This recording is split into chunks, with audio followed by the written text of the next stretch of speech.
লকেটের মাধ্যমেই নিজের বোন সুরূপা ওরফে পরমাকে খুঁজে পেল সুদীপা। হ্যাঁ বন্ধুরা, এমনটাই দেখতে পাবো আমরা অনুরাগের ছোঁয়া ধারাবাহিকের আগামী পর্বগুলোতে। পালিত বাবাকে হারিয়ে আদিত্যর হাত ধরেই শহরে আসে সুদীপা। তার বাবার স্বপ্ন পূরণ করতে, তার নিজের স্বপ্ন সফল করার জন্যই সমস্ত কষ্ট মনের মধ্যে চেপে রেখেই শহরের কলেজে পড়ার জন্যই চলে আসে সুদীপা। আদিত্যর সাথে এসেই আদিত্যের বাড়িতেই সুরূপা ওরফে পরমাকে দেখতে পায়। আদিত্য পরমাকে জানায় শঙ্কর মিত্র মারা যাওয়ার ফলে সুদীপা একা হয়ে যায়, যার কারণে সুদীপাকে আমি এখানে নিয়ে এসেছি। পরমা তখন বলে আজ থেকে ও আমার সাথেই থাকবে, আমার বোন হয়ে। এই বলেই নিজের অজান্তেই নিজের আপন বোনকেই জড়িয়ে নেয় পরমা। এভাবেই কেটে যায় কয়েকটা মাস। হঠাৎ করেই সুদীপার অতীত সম্পর্কে মনে পড়ে এবং কান্নায় ভেঙে পড়ে। নিজের ঠাকুমার দেওয়া লকেটটা হাতে নিয়েই কান্না করতে থাকে।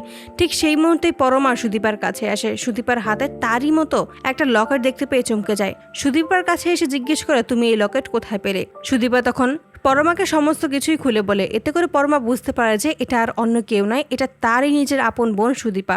ঠিক সেই মুহূর্তে সুরূপা তার কাছে থাকা তার লকেটটা সুদীপাকে দেখায়। এতে করে সুদীপাও বুঝতে পারে এতদিন যাকে সে বোন মনে করেছিল সে সত্যিই তার আপন বোন, তার হারিয়ে যাওয়া সুরূপা। তো বন্ধুরা, তোমরা এটাই তো চাও জন্য এভাবেই লকেটের মাধ্যমে নিজের বোন সুরূপা ওরফে পরমাকে খুঁজে পায় সুদীপা? কমেন্টে জানাও। আর নিয়মিত আপডেট পেতে আমাদের চ্যানেলটি এক্ষুনি সাবস্ক্রাইব করে পাশে থাকো। ধন্যবাদ।